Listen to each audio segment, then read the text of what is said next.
మీ ఎలాంటి వ్యాపార ప్రకటనలకైనా వెంటనే మా ఛానల్ సంప్రదించండి. అందరికి నమస్కారం. నేను శిరీష. ప్రస్తుతం మనతో పాటు ఉన్నారు ప్రముఖ ఆధ్యాత్మికవేత్త శ్రీ శ్రీ నిత్య విద్యానంద భారతీ స్వామి గారు. గురుగారితో మాట్లాడదాం. గురుగారు నమస్కారం అండి. నమస్కారం. గురుగారు, ఈ ఫిబ్రవరి మాసంలో మరి వృషభ రాశి వారికి ఎలా ఉంటుందంటారు? ఎలాంటి జాగ్రత్తలు తీసుకోవచ్చు అంటారు? ముందుగా ప్రేక్షక మహాశయులందరికీ కూడా శుభాశీస్సులు. వృషభ రాశి వారికి ఫిబ్రవరి మాసంలో ఎలా ఉండబోతా ఉంది?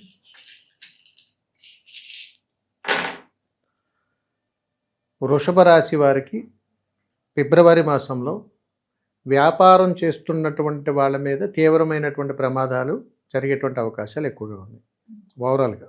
ఇప్పుడు మీరు ఏదైనా ఒక్కొక్కటిగా నేను అడగగలిగితే నేను వివరంగా తెలియజేస్తాను. గురుగారు, మరి ముఖ్యంగా విద్యార్థులకు ఎలా ఉంటుందంటారు?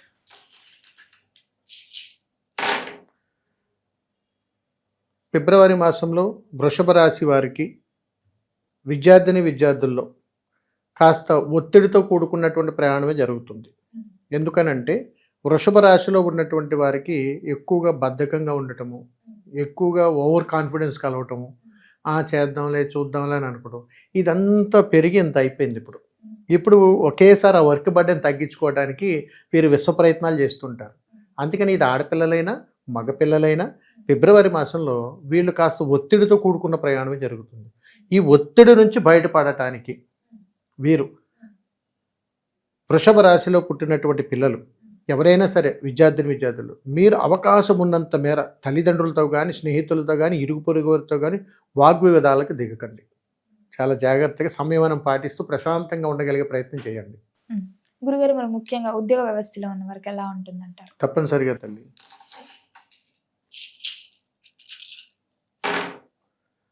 ఉద్యోగ వ్యవస్థల్లో ఉన్నటువంటి వారికి ఈ వృషభ రాశిలో జన్మించినటువంటి వారికి ఎలా ఉండబోతుందని అడిగితే ఇక్కడ కాస్త రాక్షస తత్వంతో కూడుకున్నటువంటి ప్రయాణాలే వస్తాయి. ఎందుకనంటే శుక్రుడు చాలా కోపంగా చూస్తుంటాడు వీళ్ళ వంక. ఇప్పుడు వృషభ రాశిలో ఉన్నటువంటి వాళ్ళు వ్యాపారం చేస్తే నిరుత్సాహంతో నడుస్తూ ఉంటుంది. స్నేహితుల్ని తిట్టుకుంటూ ఉంటారు, అయిన వాళ్ళని తిట్టుకుంటూ ఉంటారు. ఇక్కడ ప్రమాదం ఏంటంటే బాగా అయిన వాళ్ళ దగ్గర అప్పు చేస్తారు ఈ వృషభ రాశి వారు. ఇప్పుడు వాళ్ళ దగ్గర నుంచి ఒత్తిడి పెరుగుతుంటుంది. పెరగటం వల్ల బంధుత్వాలను తెంచుకునేటువంటి ప్రయత్నానికి వెళ్ళిపోతారు.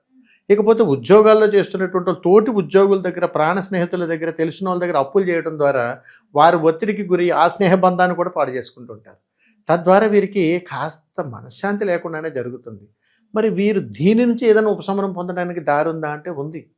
వీళ్ళు ఉదయం పూట నిద్ర లేవగానే వృషభ రాశిలో జన్మించినటువంటి వారు మీరు ఏ విధానాన్ని, తినటానికి ఏ పదార్థాన్ని మీరు స్వీకరించడానికి ముందైనా సరే దాన్ని కాస్త ప్లేట్లో వేసి బయట పెట్టడం అలవాటు చేసుకోండి ఈ ఫిబ్రవరి మాసం అంతా కూడా. తద్వారా వీరికి చాలా అనుకూలమైనటువంటి ఫలితాలు వస్తాయి తల్లి. లేని పక్షంలో ఈ ఇబ్బందులు తప్పు. గురుగారు, మరి ముఖ్యంగా ఎవరైతే గత సంవత్సరం నుంచి వివాహ ప్రయత్నాలు చేస్తుంటారు కదా, మరి ఈ వృషభ రాశి వారికి ఈ మాసంలో వివాహ యోగం ఉందంటారా? వృషభ రాశి వారికి వివాహ యోగం ఎలా ఉండబోతుంది ఫిబ్రవరి మాసంలో అనేది చూద్దాం. ఫిబ్రవరి మాసంలో వివాహ ప్రయత్నం చేస్తున్నటువంటి వారు వృషభ రాశిలో జన్మించినటువంటి వారికి కుజుడు యొక్క సహకారం కావాలనే ఉంది ఇక్కడ. అందుకని వీరికి వాయిదా పడే అవకాశాలు ఎక్కువగా ఉన్నాయి. అంటే మాటల వరకు రావటము, చూసి చెప్తానని అనటం, జాతకాలు తీసుకున్న తర్వాత ఏమంటే కలయిక కుదరట్లేదండి అని అనటం, చెబుతాంలేండి అంత ఇంట్రెస్ట్, అంటే ఏదో రకమైనటువంటి కళ్యాణ ప్రయాణంలో నిరుత్సాహం ఎదురవుతుంది. కానీ మరి అనుకూలంగా జరగాలంటే ఏం చేయాలి? మరి అది కూడా తెలుసుకోవాలి కదా. అందుకని ఫిబ్రవరి మాసంలో ఈ వృషభ రాశికి సంబంధించినటువంటి వాళ్ళు మీకు తెలుసున్న మిత్రులు కానీ, శ్రేయోభిలాషులు కానీ, మీ కుటుంబంలో వాళ్ళు కానీ ఎవరైనా కానీ శుభకార్యాలు కానీ పిలిస్తే ఖచ్చితంగా వెళ్ళండి. ఏదో ఒక వంక చెప్పి అక్కడి నుంచి కానీ మీరు తప్పించుకునే ప్రయత్నం కానీ చేశారా మీకు కూడా వాయిదాలే పడతాయి. అందుకని ఖచ్చితంగా వెళ్ళే ప్రయత్నం చేయండి. మీరు కూడా మీ జీవితంలో శుభవార్తలు వింటారు. గురుగారు, మరి ముఖ్యంగా సంతాన యోగం ఉందంటారా? వృషభ రాశి వారికి సంతాన యోగం యొక్క ప్రయాణం ఎలా ఉండబోతుంది ఫిబ్రవరి మాసంలో చూద్దాం.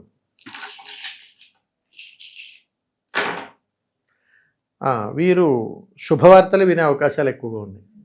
సంతాన ప్రయత్నం చేసేటువంటి వాళ్ళకి ఫిబ్రవరి మాసం చాలా అనుకూలంగా ఉంది వృషభ రాశి వారికి. వీరు ఏ విధమైన పరిహారాలు చేసుకోవాల్సిన అవసరం లేదు. గురుగారు, మరి ముఖ్యంగా కళాకారులకు ఎలా ఉంటుందంటారు? సినీ రంగం కళాకారులు, సినీ రంగము రాజకీయ రంగము రెండు చూడొచ్చు తల్లి. వీళ్ళకి ఎలా ఉండబోతుంది అంటూ చూద్దాం.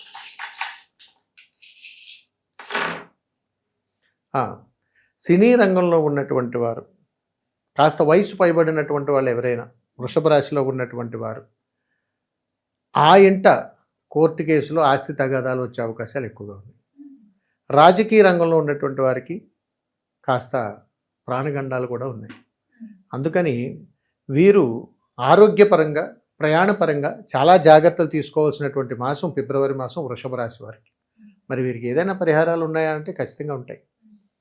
ఎలాంటి పరిహారాలు ఉంటాయంటే, రాజకీయ నాయకులైతే మీ ఇంటి కులదైవానికి మీ ఇంటి నుంచి ఏదైనా ఒక తీపి పదార్థాన్ని నైవేద్యం చేసి మీరు పంపించుకోండి. అలా కానీ మీరు ఫిబ్రవరి మాసంలో చేసుకున్నటువంటి ఈ వృషభ రాశిలో జన్మించినటువంటి వారికి కాస్త ఊరట కలిగి చెడు జరగకుండా మంచి జరిగే అవకాశాలు ఉన్నాయి. ఇకపోతే సినీ రంగంలో ఉన్నటువంటి వారికి, ముఖ్యంగా సినీ రంగంలో వృషభ రాశి వారికి ఫిబ్రవరి మాసంలో 100కు 100% కోర్టు కేసులు ఖచ్చితంగా వస్తాయి. అందుకని వయసు పైబడినటువంటి వారు ఆస్తులు పంచే విషయంలో కానీ, అన్నదమ్ముల విషయాల్లో కానీ, కుటుంబంలో కానీ ఖచ్చితంగా ఆస్తి తగాదాలు, కోర్టు కేసులు ఖచ్చితంగా ఫేస్ చేయాలి. మరి దీని నుంచి మీరు కాస్త ఊరట కలగటానికి ఏదైనా చేయాలి అని అడిగితే, మీరు నువ్వులతో చేసినటువంటి బెల్లము నువ్వులతో చేసినటువంటి ఉండలను సిద్ధం చేసుకుని ఏదైనా ఒక శనివారం రోజు మీకు దగ్గరలో ఉన్నటువంటి శివాలయానికి వెళ్ళి నవగ్రహాల దగ్గర నివేదనగా సమర్పించే ప్రయత్నం చేయండి. అలా కానీ చేసినట్టయితే కాస్త ఊరట కలిగేటువంటి అవకాశాలు ఉంటాయి. గురుగారు, ముఖ్యంగా ఈ రోజులలో చాలా మంది విదేశాలకు వెళ్ళాలని ఎక్కువ ఆసక్తి చూపిస్తున్నారు. అక్కడ సెటిల్ అవ్వడానికైనా చదువుకోవడానికైనా సరే. ముఖ్యంగా చూసుకుంటే మరి ఈ వృషభ రాశి వాళ్ళు ఎవరైతే విదేశాలకు వెళ్ళాలని ప్రయత్నిస్తున్నారో వాళ్ళకి ఎలా ఉంటుందండి? తప్పనిసరిగా తల్లి,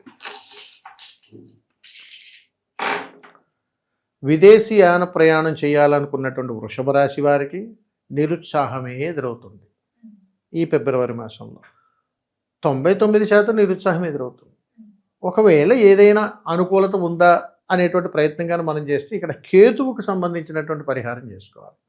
ఏం చేయాలండి అని అడిగితే, మీరు అవకాశం ఉన్నంత మేర ఎర్రటి వస్త్రంలో నల్ల నువ్వులు వేసి ఒక మూట కింద కట్టి దీన్ని ఒక పారే నీళ్ళల్లో వదిలే ప్రయత్నం చేయండి. అలా కానీ చేసుకోవటం ద్వారా తప్పనిసరిగా కేతు అనుగ్రహంతో కాస్త మీ అదృష్టం కలిసి వచ్చి వెళ్ళేటువంటి అవకాశాలు ఉంటాయి. గురుగారు, మరి ముఖ్యంగా ఆరోగ్యపరంగా ఆర్థిక పరంగా ఎలా ఉంటుందంటారు వృషభ రాశి వారికి? తప్పనిసరిగా తల్లి, ఆర్థిక పరంగా కోర్టు నోటీసులు అందుకుంటారు. రెండవది, వీరు ఆర్థిక పరంగానే బంగారు వస్తువులను, వారికి సంబంధించిన వ్యాపారాలను, ఇతరిత బాండ్లను, రకరకాలన్నీ కూడా తాకట్టు పెట్టేటువంటి ప్రయత్నం చేస్తారు వృషభ రాశి వారు. ఆరోగ్యపరంగా కానీ చూసుకున్నట్టయితే కాస్త ఇబ్బందులు ఎదురవుతున్నాయి. అందుకని వృషభ రాశిలో ఉన్నటువంటి వారు ఆరోగ్యపరంగా ఆర్థిక పరంగా ఫిబ్రవరి మాసంలో చాలా జాగ్రత్తలు పాటించాలి సుమా. వీరు అలాంటి సమస్యల నుంచి బయటపడాలంటే ఏం చేయాలి? మరి దీనికి చక్కటి పరిష్కార మార్గాలు ఉన్నాయి. ఫిబ్రవరి మాసంలో ఆరోగ్యము ఆర్థికం గురించి మీకు అవకాశం కుదిరితే 1 లీటరు లేదా 2 లీటర్ల పెరుగుని మీకు దగ్గరలో ఉన్న ఏదైనా ఒక దేవాలయానికి సమర్పించండి. అలా చేసుకోవడం ద్వారా ఈ వృషభ రాశి వారు ఈ ఆర్థిక అనారోగ్య సమస్యల నుంచి కాస్త ఊరట లభించేటువంటి అవకాశాలు ఉన్నాయి. గురుగారు, మరి మొత్తం మీద అందరూ ఈ వృషభ రాశి వారు అందరూ చేసుకోదగ్గ పరిహారాలు ఏమైనా ఉన్నాయా? తప్పనిసరిగా తల్లి, వృషభ రాశి వారికి ఫిబ్రవరి మాసం మొత్తంలో వ్యాపారస్తులు కావచ్చు, ఉద్యోగస్తులు కావచ్చు, విద్యార్థులు కావచ్చు, ఎవరైనా కావచ్చు, ఓవరాల్గా వీరికి కాస్త కఠినమైనటువంటి మాసంగానే చెబుతాను. అందుకని వీరు ప్రయాణాల్లో ప్రమాదాలు, అనారోగ్యాలు, ఆర్థికమైన ఇబ్బందులు, కోర్టు కేసులు, పోలీస్ స్టేషన్లు, రకరకాల వైరాగ్యాల స్థితితోటి ఈ వృషభ రాశి అనేటువంటి కాస్త ఇబ్బందుల్లోనే ఉంది. వీరు చేసుకోవాల్సినటువంటి పరిహారం అందరికీ కలిపి సమిష్టి పరిహారంగా ఏదైనా ఉన్నదా అంటే ఖచ్చితంగా ఉంది. ఏమిటి అని అడిగితే, మీరు ఫిబ్రవరి మాసంలో వృషభ రాశితో జన్మించినటువంటి వాళ్ళు పసుపు కొమ్ము తీసుకొని పసుపు దారాన్ని 9 పేటలు పేని దీనికి చుట్టి, దీనిని మీకు దగ్గరలో ఉన్నటువంటి ఏదైనా ఒక వినాయక దేవాలయంలో అంటే గణపతి దేవాలయానికి వెళ్ళి దీనిని స్వామివారికి చూపించి తిరిగి ఇంటికి తీసుకొచ్చి మీ ఇంట్లో ఉన్నటువంటి తులసి కోటకు ముడిగా వేసి కట్టి ఉంచండి. ఈ మాసం అంతా కూడా దాన్ని కదపకండి, తీయకండి. అట్లా ఉంచుకున్నటువంటి చోట కాస్త అనుకూలమైనటువంటి ఫలితాలు వచ్చేటువంటి అవకాశాలు ఉన్నాయి. ఎందుకంటే తల్లి, మీరు గమనించండి, దైవారాధన, ప్రకృతి ఆరాధన వేరు. దైవారాధన కంటికి కనపడనటువంటి ఒక అతీతమైనటువంటి శక్తి మనల్ని నడిపిస్తూ ఉంటుంది. ఇప్పుడు నేను చెప్పేటువంటి ప్రతి పరిహారము కూడా ప్రకృతినే పరమాత్మ స్వరూపంగా భావించేటువంటి మనం ప్రకృతిని ఆరాధించడానికి పూజ చేయటం అని అంటారు. అందుకని నేను చెప్పే ప్రతి పరిహారంలోనూ కూడా ప్రకృతి మిళితమై ఉంటుంది. అందుకని ప్రకృతిని మనం ఆరాధిస్తున్నాం, గౌరవిస్తున్నాం. ఖచ్చితంగా ప్రకృతి మనల్ని అనుగ్రహిస్తుంది. అందుకని ప్రకృతిని గౌరవిస్తేనే అది పూజ. అందుకని మన స్వహస్త్రాలతో మన ప్రకృతిని ఆరాధిస్తూ గౌరవిస్తున్నాం. మనకి తిరుగు ఉండదు తల్లి వాటి వల్ల. అందుకని మిగిలిన ఏ పరిహారం చెప్పినా నువ్వు స్వార్థంతో చేస్తావు. అది తల్లి. అందుకని ప్రకృతిని ఆధారంగా చేసేటువంటి ఈ గవ్వల పద్ధతిలో చేసే పరిహారాల వల్ల శీఘ్రమే ఫలితాలు పొందేస్తుంటాం. గురుగారు, మొత్తం మీద ఈ ఫిబ్రవరి మాసంలో వృషభ రాశి వారికి ఎలా ఉంటుంది, ఎలాంటి జాగ్రత్తలు తీసుకోవాలి తెలియజేసినందుకు ధన్యవాదాలు. నమస్కారం తల్లి.